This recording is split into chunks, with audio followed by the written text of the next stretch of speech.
So without further ado, I will hand over to Heather and take us through antisocial behaviour. Thank you. So I'll just start by framing it that I think we all know in this room that antisocial behaviour can have a huge detrimental impact on the communities, and particularly repeat victims who are targeted day in, day out, can cause them to change their lives, move houses, impact on the children's schools, and that's something that we absolutely understand in Nottinghamshire. Subsequently, I'm the ASB lead at superintendent level, and I've had a sergeant dedicated reviewing our approach to ASB, making sure that our action plan and our new ASB policy is absolutely what the community want and need to help us continue with the reductions that we've seen year on year in ASB. We hear sometimes ASB called a low-level crime or low-level incident. That is absolutely not how we perceive it. It's often features as a priority for each of the neighbourhood policing areas, and it's discussed every month by our neighbourhood policing inspectors who look after the communities in their areas. So a real focus for us, and we're really fortunate as well to have strong partners around us who completely understand that ASB is not just a police responsibility to respond to, and it takes a whole partnership approach. We've got an agreed ASB joint protocol across the partnership, which everybody's signed up to, which says which agency is best placed to deal with which type of ASB. That's particularly important for noise ASB. The police were often called around noise nuisance ASB, but that is something that's most appropriate for the local authorities to deal with, and we've worked with them for them to get themselves in a good place where they can respond to the communities around that. And this comes back to a kind of similar right care, right agency approach in ensuring that the public know who to call when they're suffering from different types of ASB, and all of that information is available to the public on our single online home website. So you've already mentioned that an ASB action plan has been devised, which was a direction from the Home Office. It's a public document, and it will be published on the 1st of April via the Home Office as part of the Neighbourhood Guarantee, which sets out how Nottinghamshire have assessed the impact of ASB to our communities and our commitments moving forward. So every neighbourhood policing area will identify their highest ASB area and have a plan in place with partners as to how they're going to reduce that specific issue. That will be a rolling arrangement. So once that solution is found and the ASB is resolved, we'll then look at moving on to the next area of concern.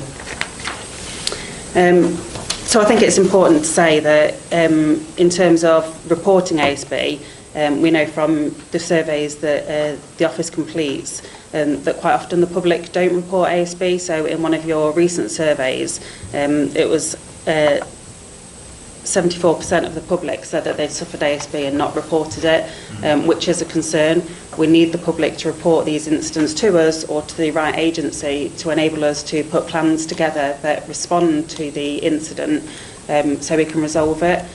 So part of the action plan is actually encouraging an increase in reporting for us to be able to properly tackle that and make further reductions.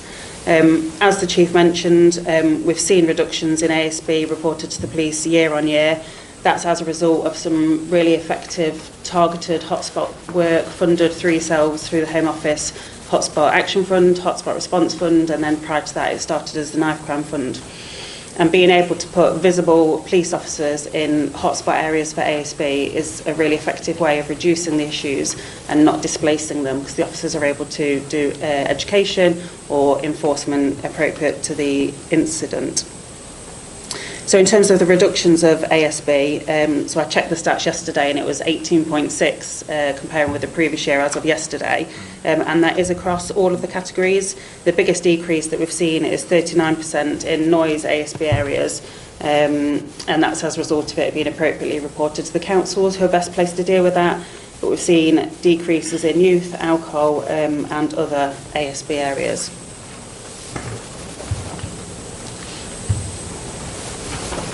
As part of our monthly meetings that the neighbourhood police inspectors review the ASB, they look at their repeat victims and repeat locations and have a partnership conversation about how they can be tackled. We often see that repeat locations are predominantly high footfall areas, in the towns and cities, often retail premises. Some are private locations, but most frequently we see that in our towns and cities.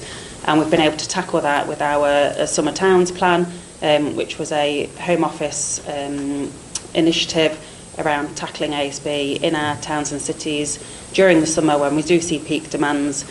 Again, coming together as a partnership supported by yourselves and each taking responsibility to put interventions in place that are within our powers to do so. There was successes seen nationally with that and within Nottinghamshire, and that moved into the Winter Towns plan where we saw similar kind of targeted partnership activity and reductions. In terms of what's to come from the Home Office, so we've got the ASB Action Plan and the new policy being published on the 1st of April. We don't know what the Home Office is going to direct after that, but myself and the Superintendent of Neighbourhoods are extremely favourable towards hotspot policing and visible patrols and targeted activity, and we will be continuing with that next year and taking some of that learning from the summer campaigns and the funds that we've had previous years and making that as part of core neighbourhood policing. So there's a named beat manager in every single area, and they're responsible for policing the crime and ASB in their area, and we see that effective hotspot patrolling really effective.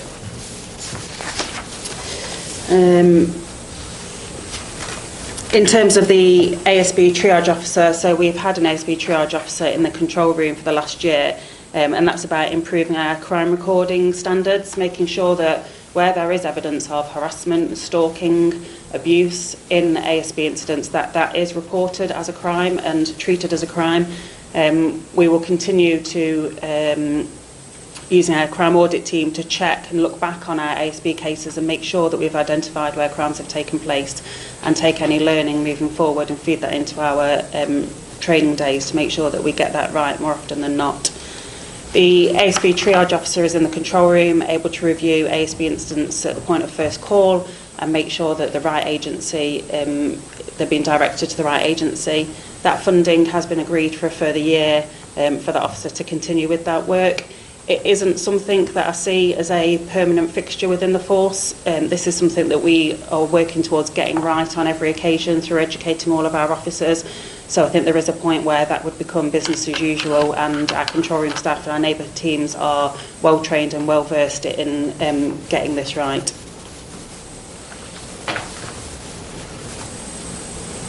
I've talked about the partnership document. So in terms of homelessness, so our work continues around homelessness and begging to ensure that staff understand their statutory duties. So we've now got a legal requirement placed on public services to refer individuals who are homeless or at risk of homeless to the appropriate housing authority, and we're rolling out training for our officers to make sure that they comply with that. For those that are engaged in begging, staff will use Up Bramberg, which is a problem-orientated policing operation that was successful last year in Nottinghamshire. It's stored on our Police What Works library, so that's a place where our police officers can go to look for best practice. It's also been recognised nationally by the College of Policing and recorded on their best practice, and it's a programme that offers a consistent pathway around safeguarding support and enforcement for individuals that are involved in begging to reduce that issue in an area.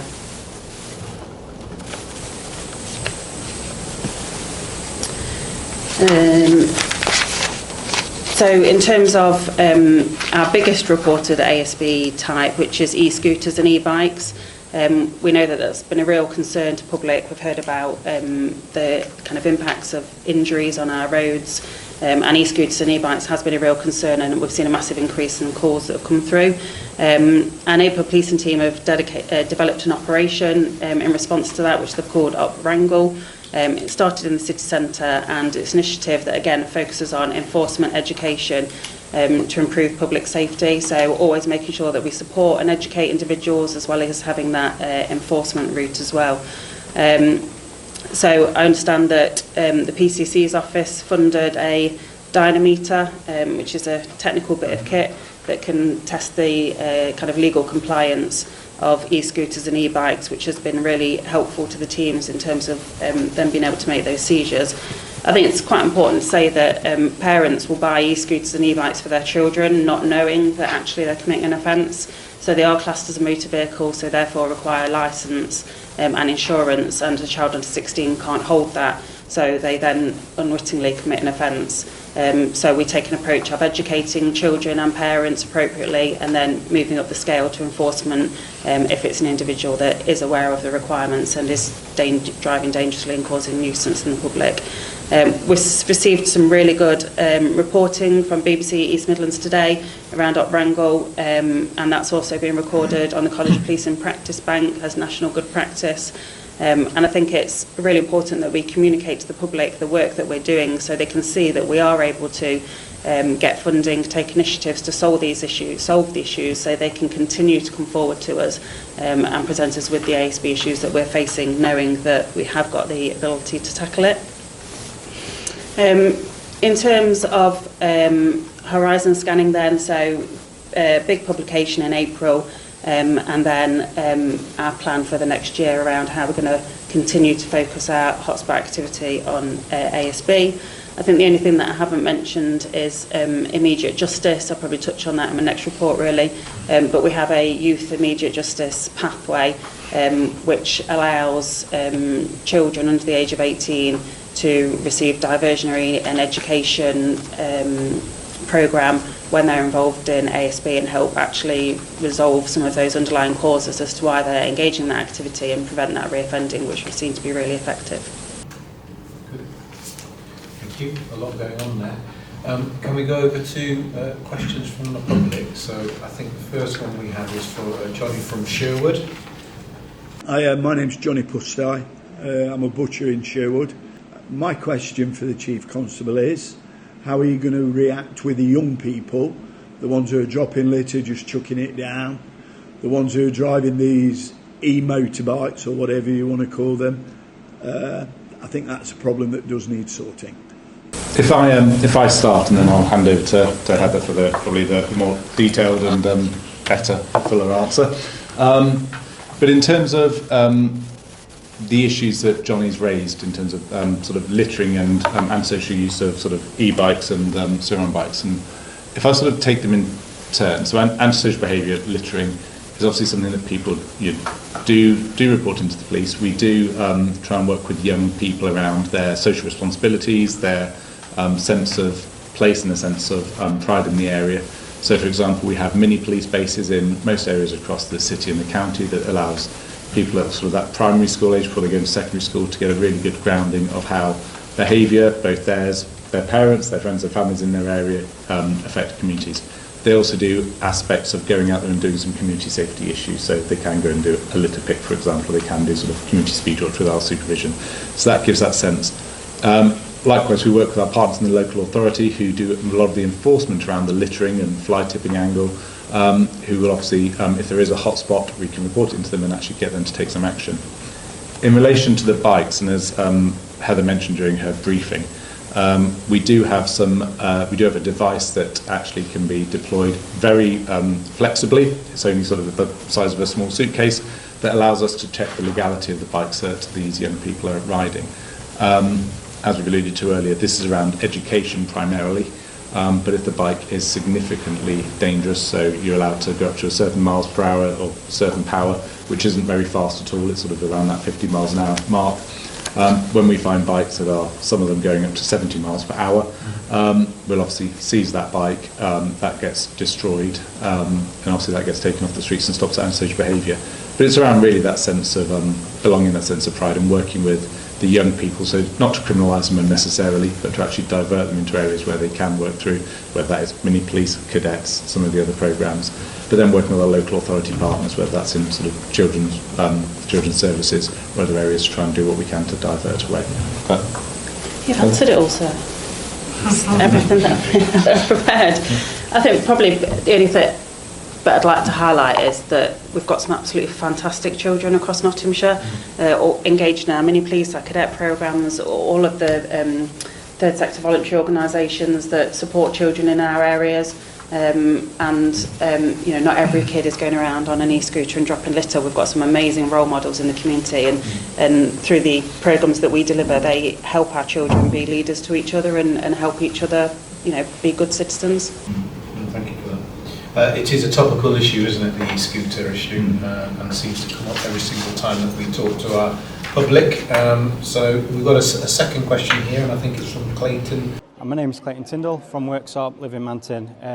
My question for the Chief Constable is, because we are a rural and urban area, consists of 2 towns, several villages, and quite rural in the landscape, is that we experience a lot of crime that goes across the district, and can we kind of have a guarantee that his focuses are on both town centre issues, drug-related issues, to rural crime, where they can get from one end of the district to the other end, and focus his team on the outcomes in both. Do you want me to start? Yeah. Okay. In short, yes, is probably the answer. So we do have an offer that is both for the rural communities and for the urban communities. And if we take Worksop for an example, we have very much a dedicated town centre neighbourhood team that focuses on a lot of the repeat issues, such as antisocial behaviour in the market, sort of in and around the marketplace, proliferate shoplifters, as well as some of the more antisocial behaviour associated with drink and drugs. We are also very mindful that we have a very large rural community. So we've got dedicated neighbourhood police officers working in every beat, and that goes across the rural areas.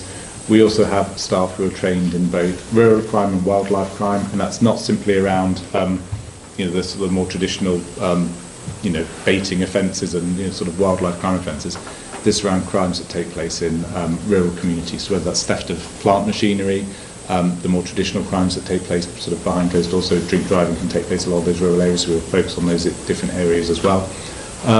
But it is really making sure that we don't just do a one-size-fits-all. We tailor our policing response, we tailor the shifts that our staff are deployed and work in those areas. But every neighbourhood, whether it's rural or urban, will have a named identifiable beat officer, PCSO, as well as a neighbourhood inspector that people can contact around their sort of local concerns. We are not complacent in any way around just focusing in the city and town centres. We try and share our resources across those areas based on sort of threat, risk and harm, and recognise that those are very different across the rural and urban centres of Nottinghamshire. I think it'd probably just be helpful for Clayton to know that at Worksop we've got 5 response teams, CID team and 2 neighbourhood policing teams. That's a really healthy policing team there. In terms of stats, Bassett Law's got an 18% positive outcome rate. The work that the Worksop neighbourhood policing team do specifically has a 33.5% positive outcome rate, which is really high. And we've talked about ASB. The year-on-year reductions in Bassett Law is 16.1%. So a healthy team making some good impacts on the crime there. And I've just done a coffee and a chat in Worksop. We had approximately 50 people there. And the inspector there is extremely proactive, and you can literally see the spike in arrests, problems solved since his being in Worksop. So all credit to him and his team for doing that. And he's very focused on Worksop, the town centre, but also the rural community as well, which I think is a credit to Nottinghamshire Police. And he is well respected, and he's clearly making a difference, which is really good to see and really good to hear. So the final question that I have is from a member of the public, and is it on? It isn't on the screen, is it? Just a written question, isn't it? So we've received a written question from a member of the public. What are police doing to tackle drug dealing and associated antisocial behaviour in Mansfield Woodhouse, and how can the public have confidence that information will be acted on when sometimes it seems that it isn't? Again, I'll start. We do take reports of drug dealing and antisocial behaviour seriously. People have many different routes into reporting said intelligence, whether that is through Crime Stoppers, which some people tend to do, through their landlord or social housing provider, or directly into the police using 101 or through their local neighbourhood policing team. drug dealing and the associated things does have an impact on communities, both in terms of some of the perceptions of crime and disorder, but also the fact that it does often link to serious acquisitive crime. So we do take it extremely seriously. Our priority tasking teams, as well as our neighbourhood teams, conduct numerous search warrants on a daily and weekly basis to target our most specific areas. And what I would say is that once you feed the intelligence in, if you don't see an immediate response, please have faith, please read content if you need to, but we do take action seriously. We do develop lots of intelligence around drug dealing and drug premises that are causing us problems, as well as using other partnership powers to tackle it. So closure orders that take place around promises, or sort of crack house closures as we traditionally call them, but closure orders of antisocial behaviour houses. We use them across the city and the county. We're one of the highest users, according to our legal services, of applying for such applications and such warrants, as well as dealing with people through the traditional criminal justice means of charging, prosecuting, and either remanding into custody or having other controls within the community. But I don't know, I'll look to both Rob and Heather for any other additions. So drug dealing is identified as one of the top 3 priorities for that area. So communities can go on to Single Online Home, the police website, have a look at what the priorities are for their area, and they're updated with the actions that the beat team has taken in response to them. So there's a full update on there. So there's 11 warrants that have been executed in the last 3 months, specifically in that area in relation to that issue. I think probably just to pick up on a point from the Chief, that we absolutely encourage people to report through Crime Stoppers, and there's a real concern that that isn't anonymous. It absolutely is. So when we're executing warrants, when we're taking action, we will be extremely careful to assure that information remains anonymous, and sometimes that will mean that we can't publicly go out there and say exactly what has happened. But I think the updates on the priorities on the website was really helpful for people to actually see 11 warrants. That's quite a lot. I think, Commissioner, just worth having a couple of lines to say there. Whilst the public see all of that over the very visible activity, it probably won't surprise them to know that in addition to that, there is often covert, proactive activity that takes place across Nottinghamshire through our Search and Organised Crime team and through colleagues at MSU, the Regional Organised Crime Unit, and that unfortunately is activity that we often can't talk about until it really comes to fruition. But there have been operations in and around that area, and some of that work is ongoing, and at a point that those inquiries, those investigations do come to fruition, then we will sing them very loudly from the rooftop so that the people of the area can see sort of the magnitude of the effort that's taking place there. Yeah, and I think there's been a few cases just documented recently, particularly in the last 6 months, where some considerable crime group families type of thing have been taken away from Nottinghamshire, which is very, very helpful. It is, and it often comprises looking at the what we call the upstream. So a lot of the activity, whilst that might be in the area which Nottinghamshire residents live, sometimes that problem is being caused from many miles away, and so we are sometimes getting into the very source of that problem, which obviously helps in the longer term. No, I think it's worth noting, because it always appears as if everything is neighbourhood policing, but it's a lot wider than that. So thank you for that. Okay, so I've got a few questions that I just need to ask around antisocial behaviour.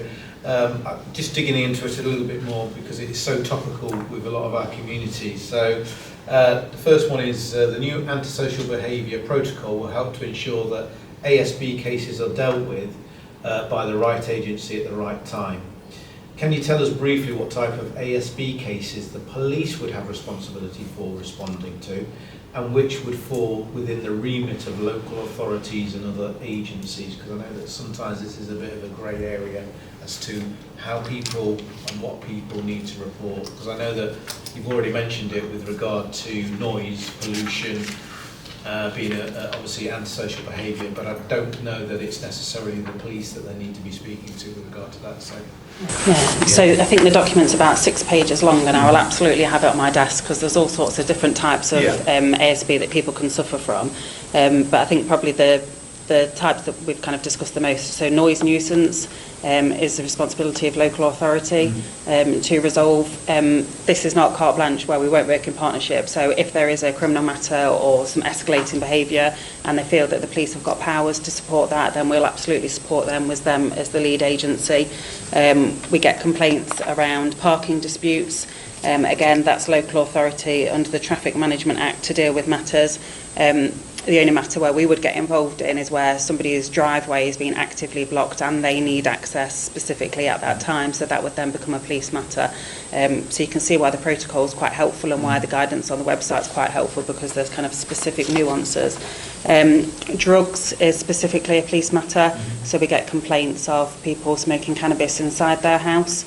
That is something that the police will lead on, again working with local authority and housing associations to resolve together. And kind of victimisation, harassment, bullying type ASB that people suffer in their homes, often caused by people within the neighbourhood or specifically their neighbours. And that's usually a multi-agency approach, depending on if there's crimes being committed, if there's housing association matters, if there's land disputes, generally led by the police. But our monthly multi-agency meeting that takes place in every area is attended by partners, with the neighbourhood police inspector leading on it, so everybody's really clear about who the lead agency is and what other agencies have a role to play, but ASB is just completely a partnership response. And just one of the areas I just want to touch on is obviously begging. So I know that this is a big question in the city centre, but it's also quite a big question in some of our rural communities, and who needs to be picking that up and where do they go to be able to get the support that they need to be able to resolve those issues, because begging is a complex issue. It's not quite as simple as somebody sitting there and asking for money. There's a lot of behind the scenes stuff that goes on that nobody or a lot of the public don't realise when it comes to begging. Yeah, so this is where we have our tried and tested Operation Bramberg, that officers can go to our library, and there's a whole guidance document on there on how to deliver Operation Bramberg, which is police-led, partner-supported operation around support for those who are begging, to look at the root causes and all the way through to enforcement, which the police have responsibility for, and local authority powers in between that. So nuisance begging is generally police-led through Op Bramberg, but partnership approach, which is where we've got most of the kind of credit for in how that's being really proportionate to the issues. And what I'll add to that is, really for the public, I suppose, is that begging comes in different shapes and sizes, and there are some vulnerable people out there who are begging and need help and support. And most of the people that are doing the begging have been through a process of support by a lot of the agencies. They're not just sort of random beggars. It's very, very far and few between that we have that. They will be relatively well known to us in some way, shape or form, and it's whether or not they on their journey they choose to accept some of the support that is available to them. Just really to point that out, I think it's important to know that. Okay, next question. What improvements can residents expect to see as part of the new victim-centred approach to tackling antisocial behaviour? So they should start to see ASB being resolved in their area, and I say start to see, we've been resolving ASB year on year. We see that in the reductions, kind of on average 20% reduction year on year to the ASB across Nottinghamshire, so they will continue to see those resolutions. We've got really competent, dedicated neighbourhood policing officers who are able to coordinate that response. They've got access to kind of multiple expert resources within the Prevention Hub, who can look at analytical products, and subject matter experts like designing out crime officers to come up with sustainable solutions in areas. So the force has been doing really well in reducing ASB, and we're just building on that year on year. We are going to start promoting that more, doing more external comms messages. I'm really excited that we're finally on TikTok. So we know that a lot of young people use TikTok, and that's the way that by the public as well, because that helps us get it right more often than not. No, that's great. Thank you for that. How are you ensuring that victims are kept informed about the progress of their case and any actions or outcomes delivered? And I know this is always a challenge, and within our communities it's quite often identified that they've reported something and haven't had an update. This was also mentioned by one of my panel members, Councillor Bunn, around our sort of victim package really, in what are we really doing to make sure that we give good responses in a timely mannered fashion. Yeah, so victims of ASB have got the same rights under the Victim Code, where they've got 12 rights to ensure the levels of service to the victim, and that's kind of all managed through OP Catalyst, and we've had a real focus on ensuring that officers are given quality updates to their victims. I think you said at the start the compliance was 96%? Yeah, just in between 96 and 97 on a consistent basis. So ASB victims are no different to the victims of crime, and it's been a real focus for the force under OP Catalyst. Thank you very much. Levels of antisocial behaviour reported to the police have fallen by 24% over the last year, which is a large amount and very impressive. Can you tell us more about this trend? Is antisocial behaviour falling, or are we just seeing a shift in how ASB is managed and triaged? I think we're seeing all sorts of different things in data, so I'll start with, we are seeing a reduction in ASB that police are dealing with that's reported to the police. That is through all of the work through the Home Office funded Hotspot Action Fund, Hotspot Response Fund, the summer campaign, the winter campaign, where we've seen real analytical scrutiny around our targeted areas, and then policing responses bespoke to what's happening in that community. So high visible patrols, enforcement support, partnership work, so really targeted activity in areas that are suffering from ASB, and then we know from those specific incidents that that is reducing when we do assessments of those problem management plans. We are also better at making sure that the police record ASB that the police is responsible for, and that we don't record inappropriate demand. That doesn't mean that ASB isn't happening, but that it gets referred to the right agency.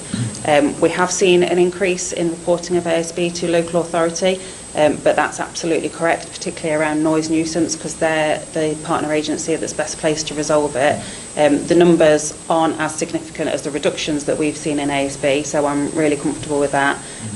And then framed around all of that is this 75% of people who haven't reported ASB to anybody, and that's kind of where I'd like to see the biggest improvements around actually increasing that reporting to the right agency so we can take our approaches. So there's a whole host of different things happening in those stats. What it tells us in the main is that we're moving in the right direction. We are resolving ASB, we are capable of doing that, and we're listening to our communities, and they need to talk to us and can talk to us more so we can make even further improvements. So from my point of view, I think there's a huge message in that, Superintendent Mailer, that we must encourage our communities to report, please report, because it does bring and develop that richer picture so that we can actually manage and, as I say, triage what ASB it is and where it's going. So I think that's a huge message to the public, is please report.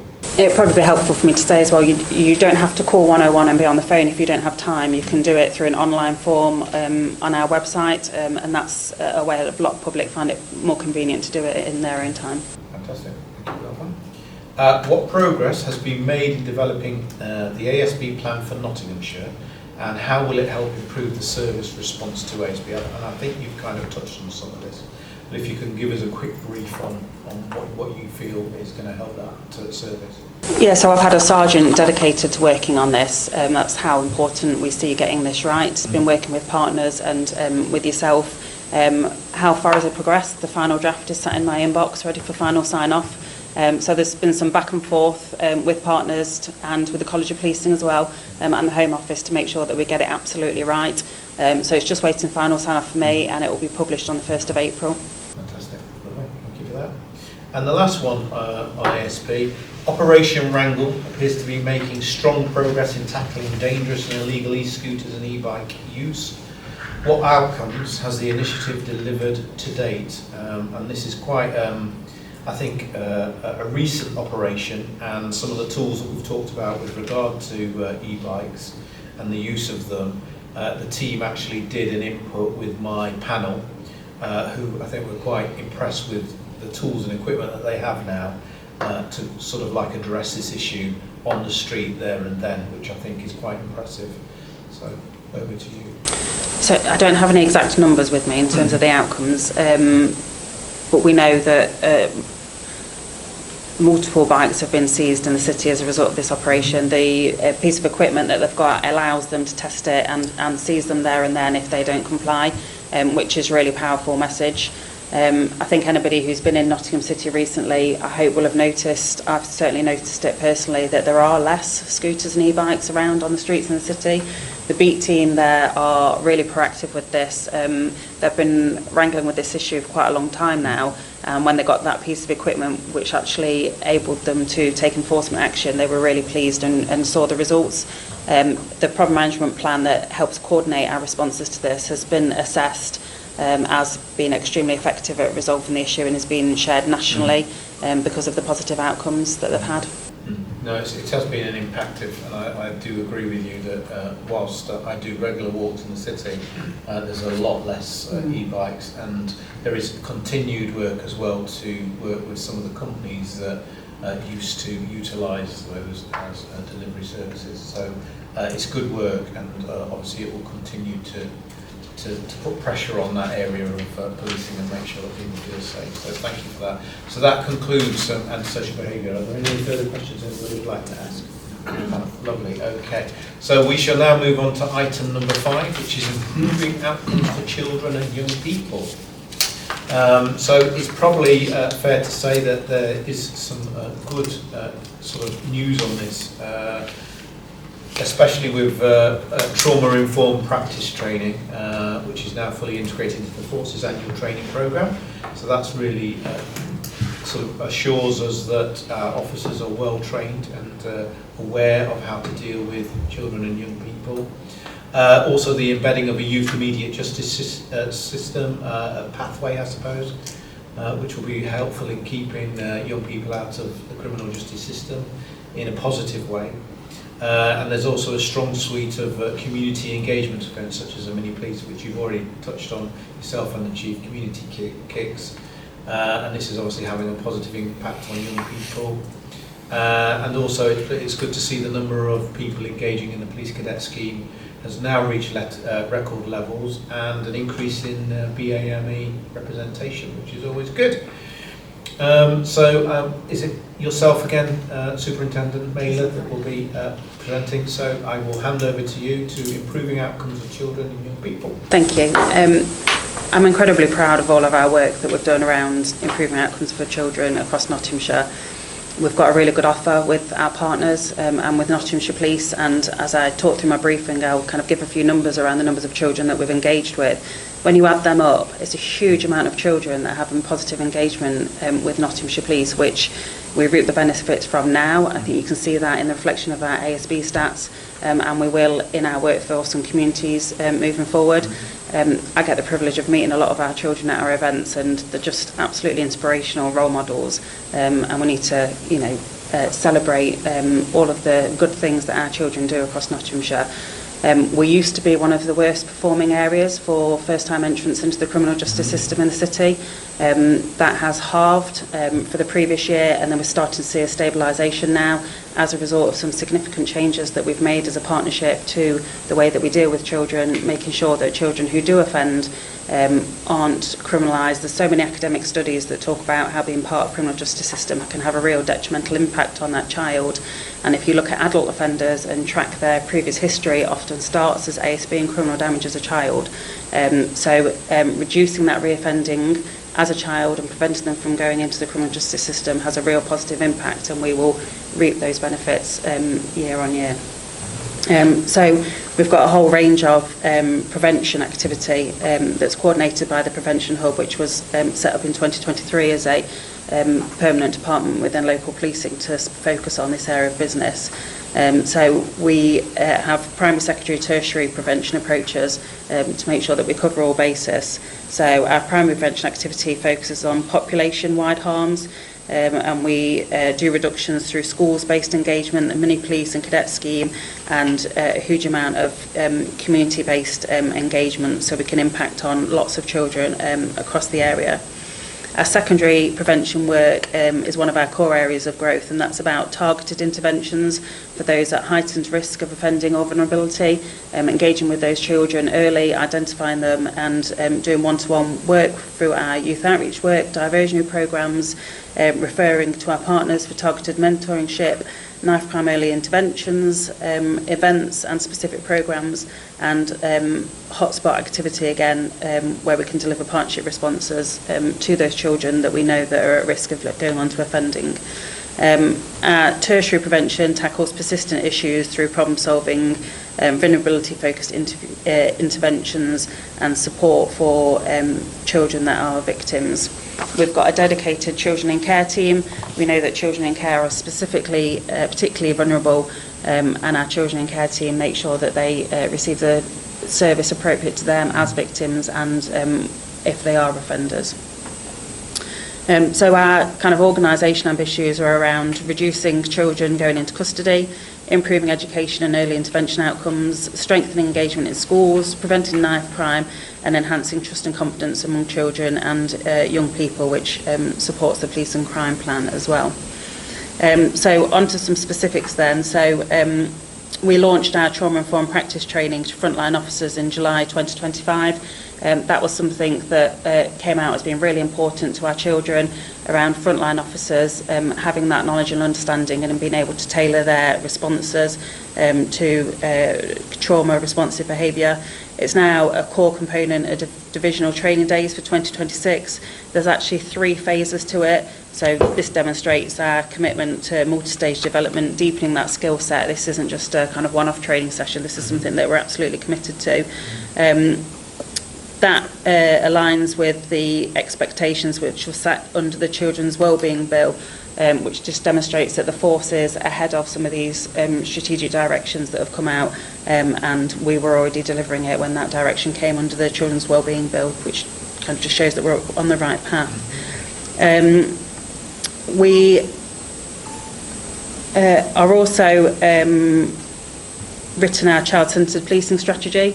So a few forces have got one previously. It's now been directed under the OPCC Children and Young Person strategy that every force should have one.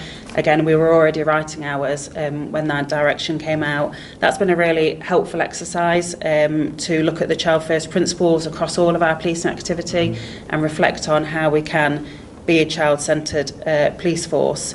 And there's a few actions for us to still work through to deliver on that, which will be tracked through our vulnerability board. It's about trauma-informed methods, public health approach to prevention. Again, that's with final sign-off for me, and we're looking at publishing our child-centred policing strategy on the 1st of April and continuing to track our responses to that. In terms of our activity then for improving outcomes for children, I started off talking about some of our amazing children, and we celebrate them at our annual awards ceremony. So our Next Gen Awards, which was the new name chosen by our children, previously called the Lobler Awards, will take place in May this year. It's an opportunity for the police to recognise the outstanding achievements of children who've tackled adversity and hardship across Nottinghamshire. It's being compared by our children this year as well, which I'm really looking forward to. And our Youth Independent Advisory Group has looked at all the nominations and decided on the winners. So it's an event to celebrate children, designed by children and kind of judged by children. And us showcasing all the good work for children and how they've put themselves up as role models is really important for the rest of the children in the community to be able to follow that, and for everyone to understand how much that they achieve. So our Community Kicks event is our other annual event, which is the DEP's favourite event of the year. So this is a Nottinghamshire-wide football event where we invite all young people to submit a football team and have a kick around. The referees are police officers, which is just fantastic, watching cops referee a kids' football game from all areas of the community. We had 400 young people from 43 teams last year, and it takes place again this year in July. As part of that, it's also an engagement and education day, so we'll have our anti-knife crime VR headsets, we have engagement from all sorts of partner agencies, and the engagement that we get with the schools officers that are there, talking with the kids, the opportunity for education around preventing crime and ASB is kind of real teaching moment at that event, and that's something that we've absolutely committed to moving forward. We have our mini police fun days. We ran 3 last year, very much a family engagement day, again about building trust and confidence, educating the community, bringing everybody together. We engaged with 4,000 people across those events. We've committed to delivering them again next year.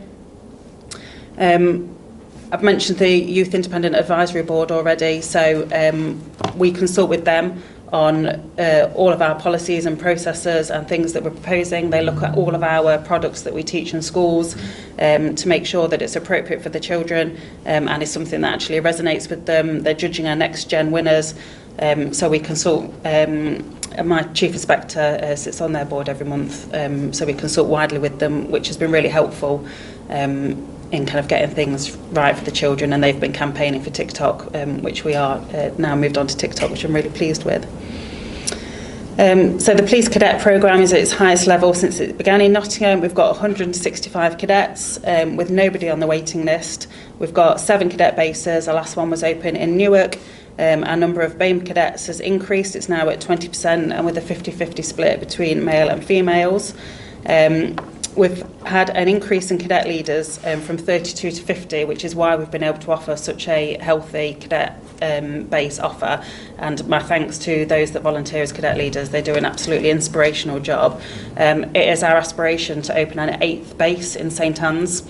We are struggling for cadet leaders, so my team would tell me off if I didn't do a pitch now. For anybody that would like to be a cadet leader, we'd absolutely love to have members of the community delivering cadets within St Anne's, and the job advert is available on our careers page at the minute for people to apply.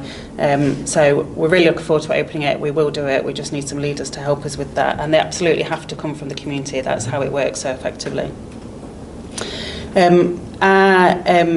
Cadets, 61% of our cadets are from the lowest areas of deprivation within the county. It offers us a really good opportunity to support vulnerable people. 76% of our cadets are from the ASB hotspot areas in the force. So again, an opportunity to engage those young people in something positive for them to give back to the community, and an opportunity for us to engage with them. We've also got our mini police scheme, which is delivered to Year 5 schools. We've got 44 schools, and we deliver to 2,250 children. It's a 9-week programme where the local PCSO goes into the school and delivers engagement and education pieces. So we cover road safety, we cover ASB, we cover criminal responsibility. So all of these education pieces are really helpful in preventing our children from kind of going down the wrong path. And we will continue to grow that next year. We've just been supported by some university students who are helping us to deliver mini police to grow it even further. We know that the children really enjoy it, and it has a really positive impact.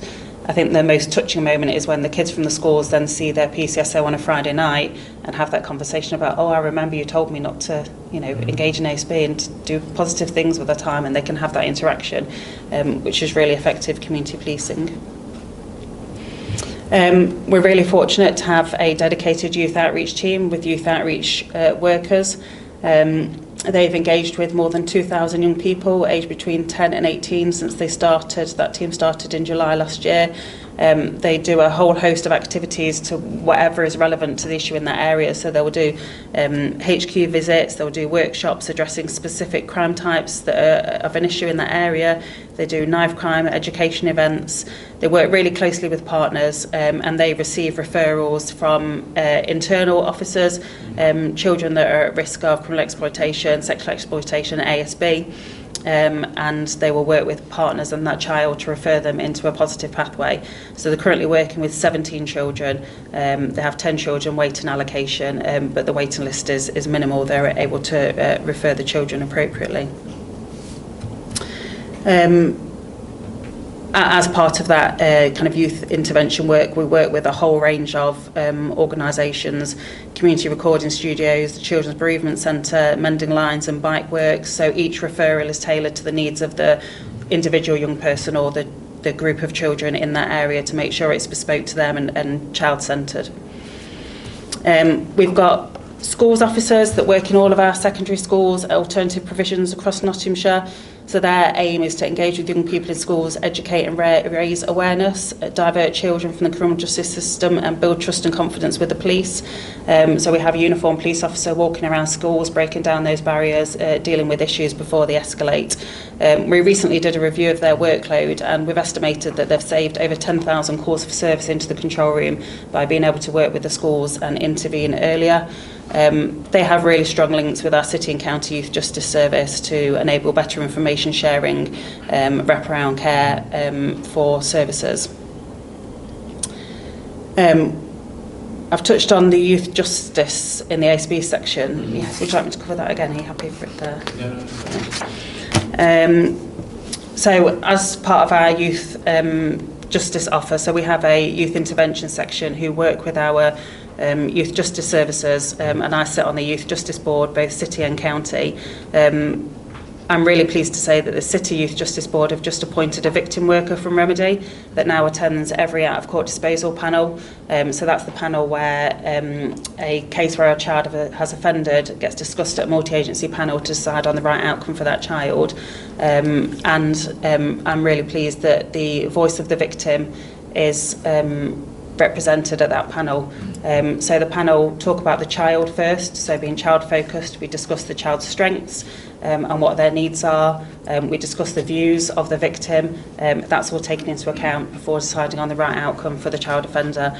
The victims are quite often children themselves, and now we've got this remedy offer in the City and County. We've done a huge amount of work. I could be here all day. So I'll just move on to the deferred prosecution, deferred caution scheme. So we had really high first-time entrant rates for the City and too high in the county, although not as high as the City. And we looked at our approach to criminalisation of children. And first we launched the deferred caution scheme and later the deferred prosecution scheme, which is essentially about children having the opportunity to receive an education and diversionary scheme about their behaviour over a long period of time to prevent that reoffending. And then that gets recorded as a sanction, but not criminalising that children through the courts. So one thing that has been really well academically reported on is that black children have really low levels of trust and confidence in police and in the legal service. And when they were in custody, they were giving no comment interviews, which meant that they weren't eligible for an out-of-court disposal, and they were being charged and sent to court and appearing in court, and then the outcomes available for that child were really limited. Learning from other forces, we've launched the deferred prosecution scheme. So as long as there is no denial of guilt, but if there is a no comment interview, we can pause the investigation at that point and look at doing diversionary work with that child, which is often the most appropriate outcome and actually is better at reducing the reoffending than having them sent to court and charged on the backdrop of the trust and confidence struggles with the black community in policing, and is supported by the Race Action Plan as well. So those two schemes we've been running for just over a year now. We've seen reductions in the first-time entrant rate. I've been really carefully watching the reoffending rate, making sure that that doesn't increase as a result of this. I'm aware of the alternative view that some people might think that that's a soft approach. This is really well reported on academically that diversionary and education schemes with children is the best outcome for them, and we haven't seen that increase in reoffending. Nationally, the knife crime policy has recently changed, and that directs for children to go through a deferred prosecution scheme. Again, Nottinghamshire Police and partners are ahead of the game. We already have a deferred prosecution scheme in place, and we are just working that through now to be ready to launch the changes to the knife crime policy on the 1st of April. And all of this work is really carefully reviewed and reported into the Youth Justice Board to make sure that these changes that we make are having the positive outcomes that we want.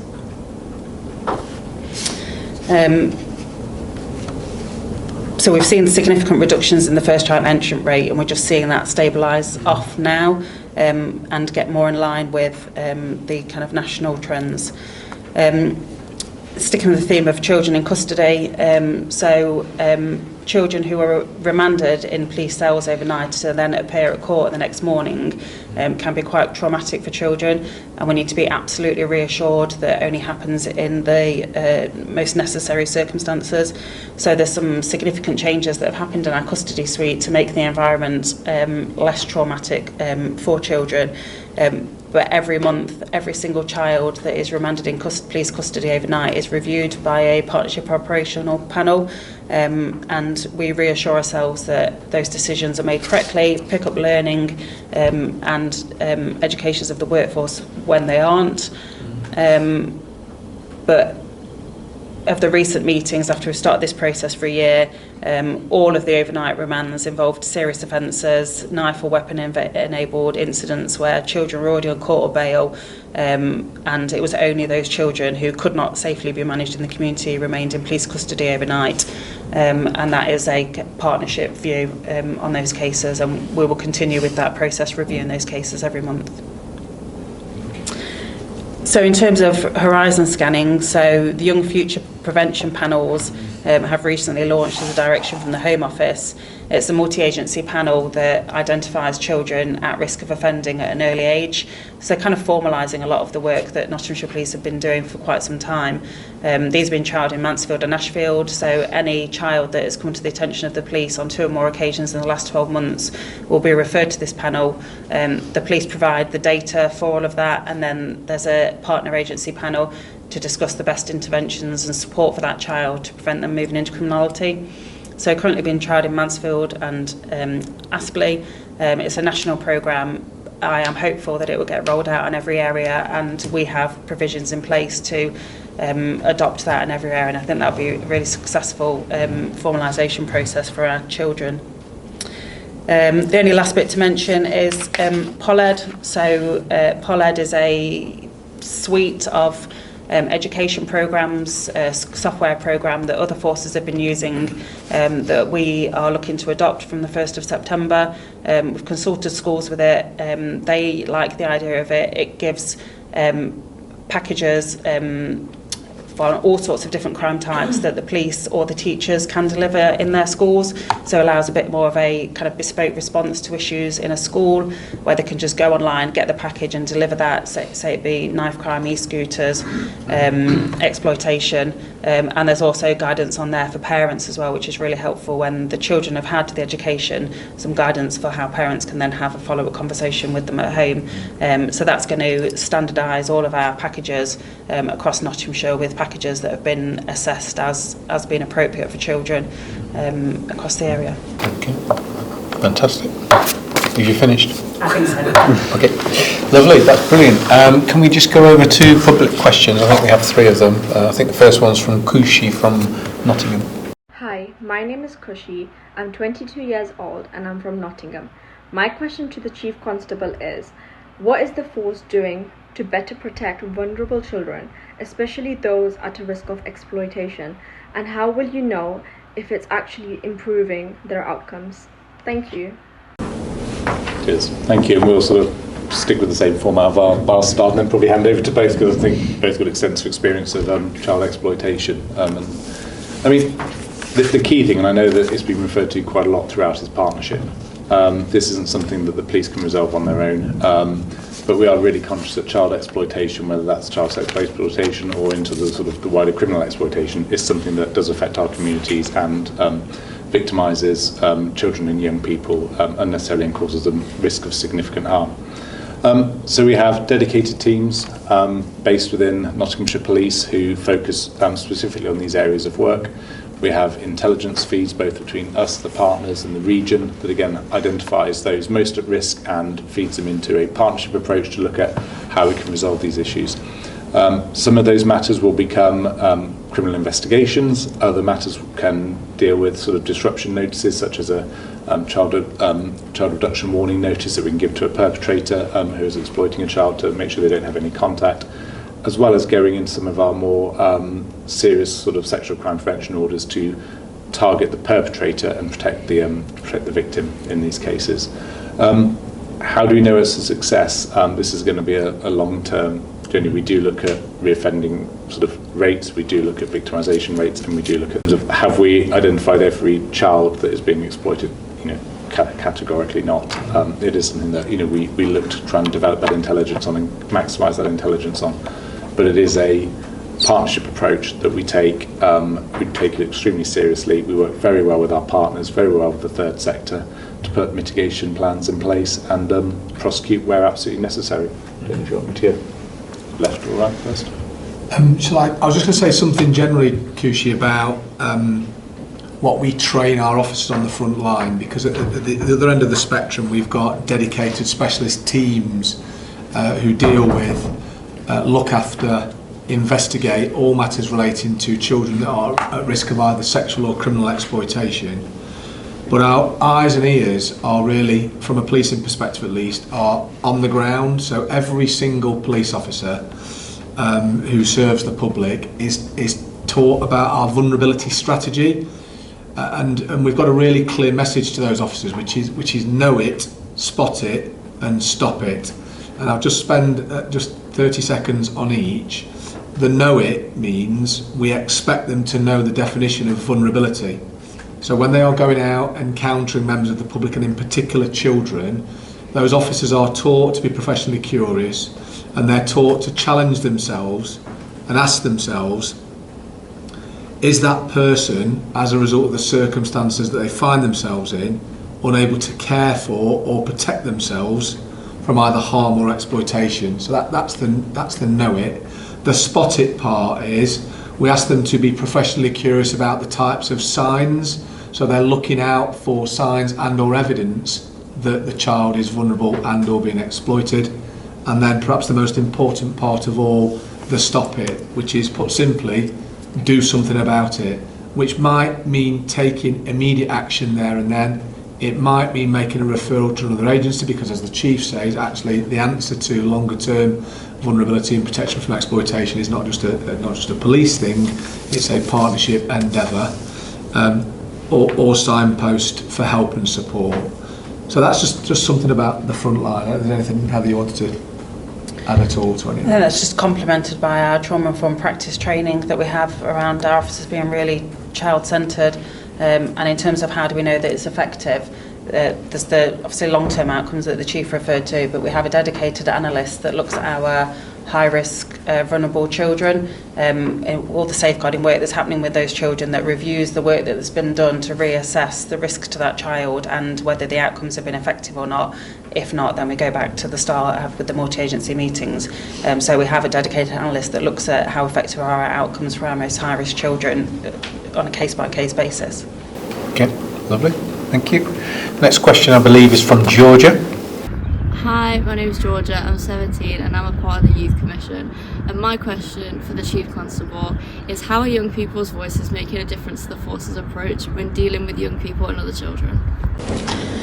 Okay, thank you, Georgia. I think that, the first part is we do engage with the Youth Commission, so again thank you to Georgia and those other people who are party to the Youth Commission to help us sort of complete that circle. We have youth IEG members. So we actually listen to the community, so our independent advisory groups, our critical friends, people who come and give us the feedback on issues that either we or they or both think are important to local communities, as well as some of the other work that we've sort of discussed already today, such as the mini police, the cadets, our schools engagement officers who are access to every single school, and the alternative providers around to actually deal with firsthand. But it really is a case of actually engaging with young people, doing that two-way communication. Heather's mentioned before that we've now started to widen our social media reach. Before we were probably engaging with people who are more like our profile. And so we've sort of widened it into areas where we previously haven't, such as TikTok and the like, to try and get that sort of two-way communication going and that engagement. But no, we do listen, we do try and shape, and some of the other work that Heather's already detailed, which I'll happily now hand back over to you, is does shape how we police and serve our local young communities. Thank you. Yes, so we attend the Youth Commission's big conversation conference every year, and listen to the feedback from that. That was one of the triggers that led us to bringing in the trauma-informed practice training. We've got a really good youth justice participation group in the county that feeds into the Youth Justice Board. Quite often the children will come to the board and will talk to us and tell us about how they want their services shaping, which we write the policies, we're able to reflect in the way that we work. My youth outreach team absolutely love a QR code, so every event that you go to you will get a QR code put in your face to complete, and all the feedback from that feeds into our planning meetings for the previous year. So you will see some changes to our youth celebration event this year. They have been led by the children that attended last year. If I've mentioned academic studies a few times today, but there are a lot of academic studies that talk about the impact on children, and we've done a lot of research in Nottinghamshire around hearing the voice of children, and we often set up a task and finish group to put in place some of those actions to make sure that we're absolutely delivering on what's being fed back to us.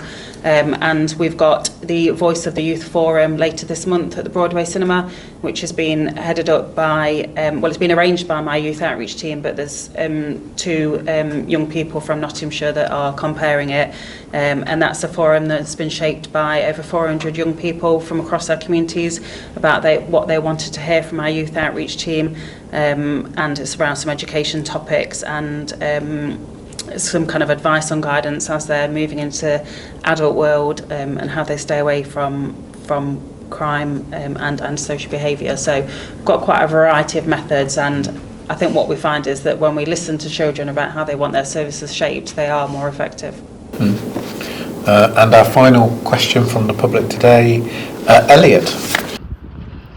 Hi, I'm Elliot Reddy. I'm 17 and I'm from the Nottinghamshire Youth Commission. My question for the Chief Constable is, how are Nottinghamshire Police improving outcomes for young people and children? Okay, thank you, Elliot. And some of what I say may be repeat. In terms of obviously improving outcomes, we've spoken already today around some of our improving the rates of first-time entrance into the criminal justice system, so not criminalising young people wherever possible.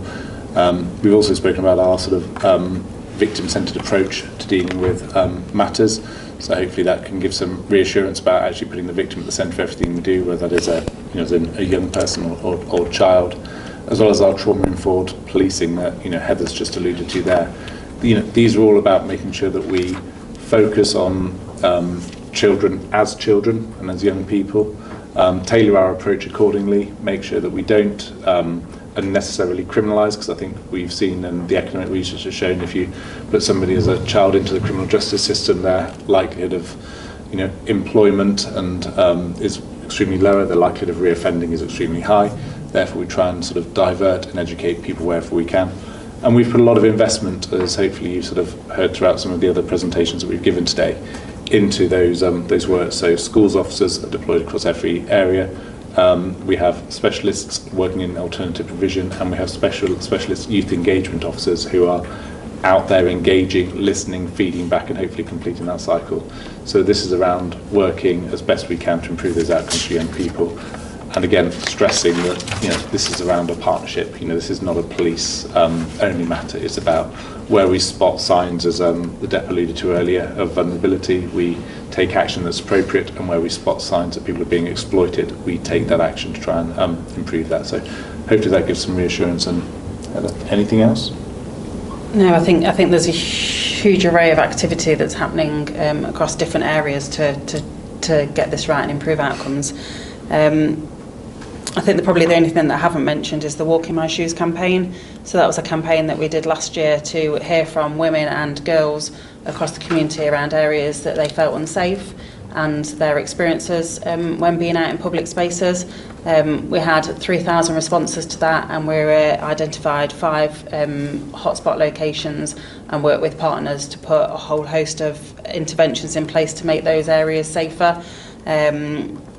And that kind of improves the outcomes of our girls who are able to walk around on the streets at night and feel safer as a result of increased police patrols or improved lighting provided by the council. And that's really important in the services that they're able to access and the hobbies that they're able to have as children growing into young adults. Lovely, thank you for that. It's been extremely comprehensive, Superintendent Mayor, but I just want to sort of touch on just a couple of things. And the first thing is, we talk about child first, and I'm not sure that often the public understand what that really means. Can you explain to me, just in simple terms, what it means by having a child first approach, and what because you've touched on very much about, I understand what you're saying when you're saying that we do certain engagement and we intercept, I suppose, many different children at different points in their life. But what does it actually mean when you say child first approach? And it's not really for me, it's more for the public to understand why that's important. So I think in simple terms, it's about thinking about the child as a centre point of your activities, and the probably best demonstration of that is the out-of-court disposal panel. So when a child commits a criminal offence, often it will go to a partnership, the case will go to a partnership meeting for partners to discuss the best outcome for that child. Historically, partners would have started to discuss the offence. This person has assaulted another child and they were really naughty and there's been all these difficult things in this person's life and this is how bad they are. Having a child-centred approach starts that panel conversation by talking about the child. This is a 13-year-old girl, they are in care, their father has passed away, their brother is currently in prison, they are really good at maths and science and they're excelling in school, and looking at the child first before we then start to move on to the offence.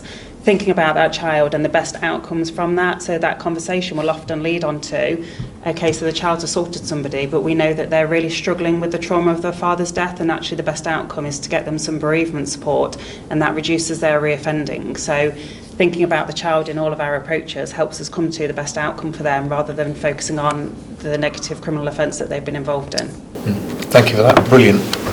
Well explained. And finally, really from me, just really a follow-up with regard to mini police and community kicks, I suppose. How are you ensuring that the engagement is reaching the areas of greatest need and our most underserved communities? And I think you've kind of touched on it, but just to explore a little bit more about actually getting to some of the communities perhaps that we haven't touched previously. Yeah, so we have a dedicated communications team that support all of our prevention work. So there's lots of comms messages that go out. We've had some fantastic videos and posters and really interactive posters that are produced. We really heavily rely on role models within the community to share those messages. So I understand that some communities don't want to hear from the police, but they will hear from their community leaders. So we share those communications and encourage those community leaders and role models to share them wider. Our youth outreach team actively go out into areas of low levels of trust and confidence, like physically stand on the street and we'll talk to children and invite them to these events. And we're into all of the schools and alternative provisions as well. So we've got quite a good reach. I've talked about our cadet bases being based in areas of high levels of ASB. Our activity around engaging with children is targeted to high levels of deprivation, low levels of trust and confidence. It's a slow process and it's a two-way process. We have to prove that we are able to make things better for their communities to enable them to want to come and engage to our events and hear us. But the Community Kicks is a really diversely attended event. It's great fun.